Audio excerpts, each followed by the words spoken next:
નમસ્તે દોસ્તો, રામ રામ, જય શ્રી કૃષ્ણ. કેમ છો બધા? મજામાં? સ્વાગત છે તમારું આપણા નવા બ્લોગની અંદર. ઉગતા નિયત આવી ગયા છે સલૂનમાં, કેમ કે કસ્ટમર આવે છે રેડી થવા માટે. Customer, hi Vaishu, good morning. Hi, good morning. Ready for bridal look? Yes. કઈ રીતનું જોઈએ છે મેકઅપનું બધું? HD makeup, waterproof. અહીંયાનું બહુ મસ્ત એવું સારું એવું કલેક્શન છે. મને બહુ જ ગમે છે, જે હું પહેલાથી જ આવું છું. Thank you so much. અને હેરસ્ટાઈલની અંદર ઓપન હેરમાં કર્લ્સ જ કરવા છે? હા, ઉપર હેરસ્ટાઈલમાં સિમ્પલ અને મેકઅપ એચડી ખરો, પણ મતલબ મિનિમલ થોડો સારું લુક લાગે એટલો જ. ઓકે, તો હવે સ્ટાર્ટ કરશું વૈશુબેનનો મેકઅપ.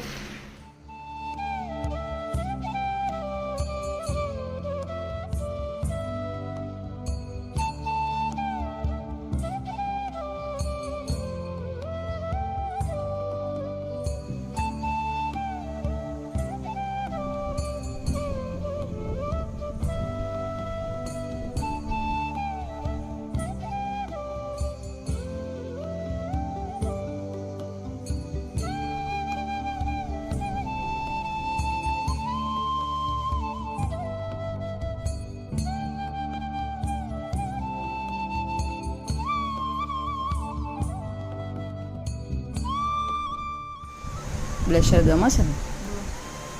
મને સૌથી વધારે બ્લશર જ ગમે મેકઅપમાં. હું તો એમને કરું. મારે જેવું, હું એમને કરું બ્લશર તો.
ફાઇનલી વૈશુ રેડી થઈ ગઈ છે. આ છે ફાઇનલ લુક. કેવું છે વૈશુ? પરફેક્ટ બધું? બહુ જ મસ્ત. જેવું વિચાર્યું તેવું છે? એનાથી બહુ બેસ્ટ. એવું? Thank you.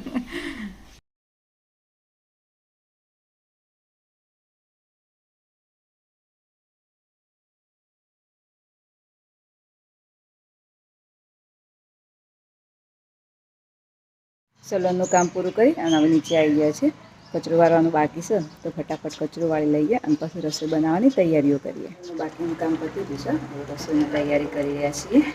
જમવામાં પહેલાં ગામની હેલ્પનું શાક તો બની દીધું છે, લોટે બધી મૂક્યું છે, પણ જઈને મોઢામાં હજી ખવાતું નહીં, એટલે એમના માટે મગ અને શીરો બનાવવો છે. શીરો બનાવવા માટે પાણીએ ગરમ મૂકી દીધું છે અને હવે શીરો બનાવી દઈએ.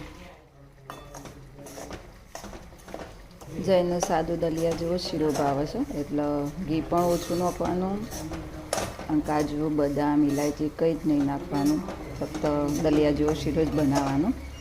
તો સૌથી પહેલાં આપણે દહીં શેકી લઈએ. ઘી નાખી લીધું છે અંદર, પણ બહુ નહીં નાખ્યું, માપનું જ નાખ્યું છે.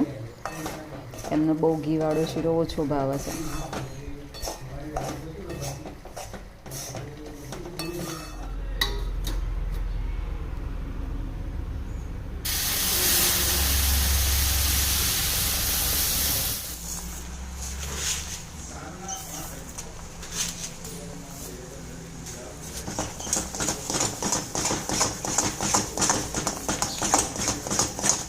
થઈ ગયું છે અને હવે 2 રોટલી બનાવી દઉં છે એના માટે.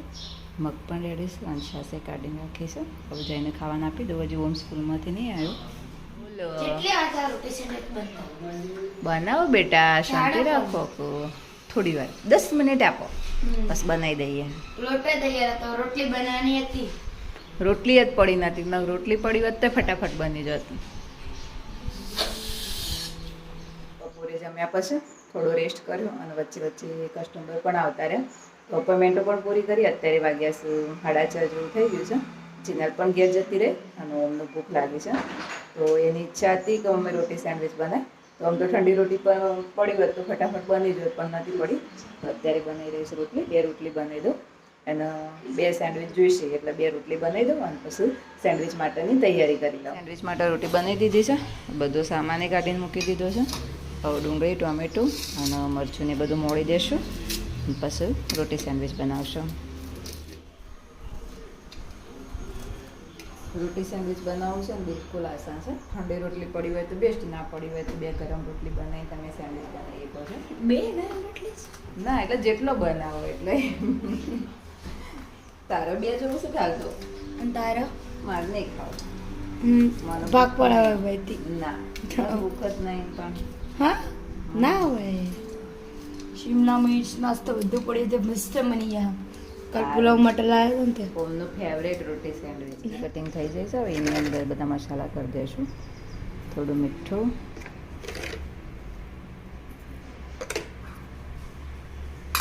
થોડું ટોમેટો કેચઅપ, અંદર બધું મિક્સ જ કરી લઈએ. અને થોડું રોટલી ઉપર ચોપડ હોય તો એ ચોપડી એટલે તમારે વધારે ભાવતું હોય ને કેચઅપ તો. થોડું માયોનીઝ,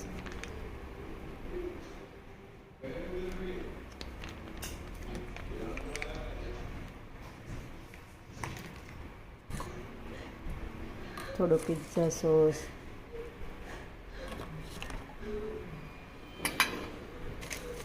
પછી થોડા ઓરેગાના, થોડા ચીલી ફ્લેક્સ,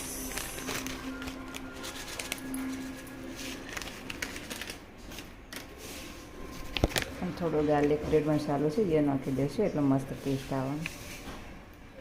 બધા મસાલા કરી હવે આપણે મિક્સ કરી લઈશું સારી રીતે.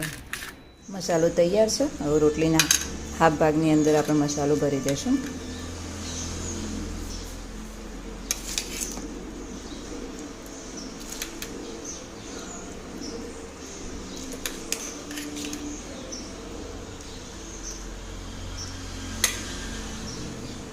આપણે ફોલ્ડ કરી દઈશું આ રીતે.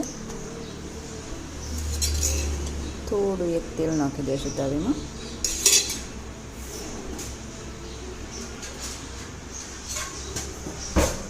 અને થોડું સ્પ્રેડ કરી લઈશું. અને આ ઉપર આપણે જે રોટી સેન્ડવિચ તૈયાર કરીશું એ મૂકી દઈશું. ક્રન્ચી થાય ને ત્યાં સુધી ધીમા ધીમા તાપીને શેકાવા દેશું. રોટી સેન્ડવિચ ચડે છે અને બીજું તૈયાર કરીને મૂકી દીધું છે. 5 થી 7 મિનિટ જેવું લાગશે. એકદમ ધીમા તાપે શેકાવા દેવાનું એટલે અંદરની સબ્જી જે છે એ થોડી ચડી જાય અને રોટી એ મસ્ત કડક થઈ જાય. એ સેન્ડવિચ તૈયાર થઈ ગયું છે અને બીજું મૂકી દીધું છે. વચ્ચેથી આને કટ કરી દઈશું જેથી ટ્રેન જલ્દી ઠંડુ એ થઈ જાય અને ખાવાનું.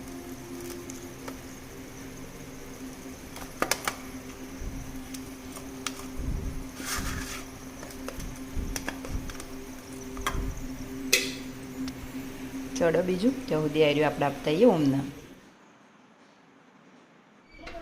Ready, your roti sandwich is ready. ના, એક જ છે.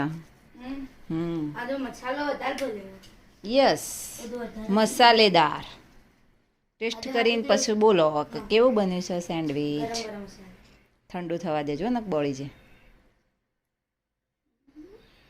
જોરદાર, સુપર, મજા આવી જાય. જે તમારે ખાવું છે સેન્ડવિચ? નહીં ખવાય? સારું. રોટી સેન્ડવિચ તૈયાર થઈ ગયું છે અને આઈબ્રોવાળા કસ્ટમર આવ્યા છે તો આટલું આપી દઉં અમને અને પછી આઈબ્રો કરી લઉં. 6 વાગ્યા છે. વાતાવરણ એકદમ મસ્ત ઠંડુ થઈ ગયું છે અને અમે અમને 2 બહાર નીકળ્યા છીએ અને હવે નારિયેળીની આજુબાજુ થોડો કચરો થયો છે એ સાફ કરવો છે. ઓહો, આ શું બનાવ્યું અમુભાઈ?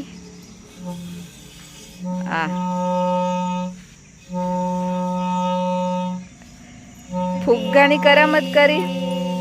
2 કોમ હંગાતી, ફુગ્ગો એ ફૂલા અને પેલું એ કરે ફુલાર જે ફરીથી આવું પેલું શું કહેવાય, સેન્ડવિચ પાચન થઈ ગયું તો આપણે સાફ સફાઈ કરશું થોડી. અવાજ ભરાય એટલે બોલે સારો મસ્ત અવાજ આવે તો. શું કરે છે રે? શું કર્યું? આ કૂકણું હોય ને આપણે નાળિયેરીનું ડાળું છે. હા એ તો ખબર છે. કાઢી કાઢીને બોગળો બનાવવાનો છે. હા જોઈએ કાઢી કુકાય તો જી સારી એક દાણા પર જોઈએ તો બને સારું. હા તારે મદદ કરવી પડશે ને. સારું. પેલા સાફ કરી દઉં 5 મિનિટનું જ કામ છે. હા આપણે બોગળો બનાવીએ. મસ્ત. બાનીએ બોલાઈએ હળીએ કદાચ. બાલે સારું ફાવશે. ચાલ ખરા મને. અંદર અંદર સાફ કરી દો બેટા એટલે બધું કમ્પ્લીટ થઈ જાય.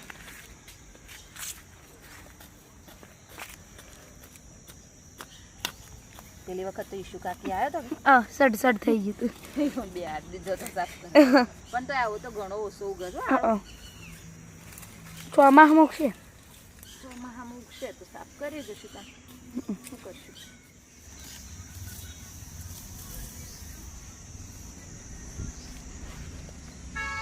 ઓછું થાય છે. પથ્થરો ઉપર બેસી જો રબર પ્લાન્ટ મસ્ત ચોટી ગયો. હા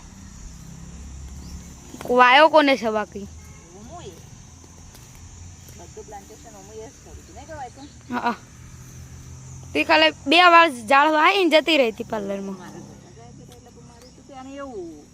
મારે તો એવું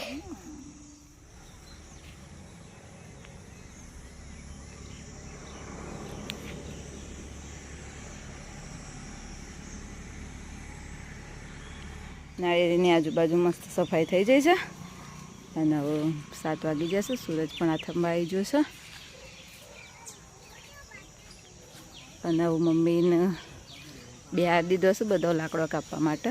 બોગડો બનાવો છે તો મમ્મી કટિંગ કરી દી. પછી અંદરથી હળિયો છે આપણે કાઢી દઈએ. હવે અત્યારે જ મહેમાન આવ્યો છે. જોઈએ હવે સેટ થાય છે કે નહીં થતું કરવાનું. નાળિયેરીના ડાળામાંથી બોગડો બનાવવા બેઠો અને મહેમાન આવી ગયો તો પ્રોગ્રામ કેન્સલ રાખ્યો અને હળીઓ પાતળી હતી તો મજા નથી આવતી. તે બધું નોખી દીધું અને એટલે એ પ્રોગ્રામ બંધ કરી દીધો અને અત્યારે આવી જઈશું ચા બનાવવા માટે. મહેમાન માટે ચા બનાવી દઈએ. મમ્મીને જઈને બધો બેઠો છે. પપ્પા બધો વાતો કરે છે ત્યાં સુધી આપણે ચા બનાવી દઈએ. રેડી થઈ જઈ. ખીચડીએ મૂકી દીધી છે અને હવે દૂધ ગરમ કરવા મૂકી દીધું છે. હવે રસોઈનો ટાઈમ થઈ ગયો છે તો રસોઈની એ તૈયારી જોડે જોડે કરી દીધી.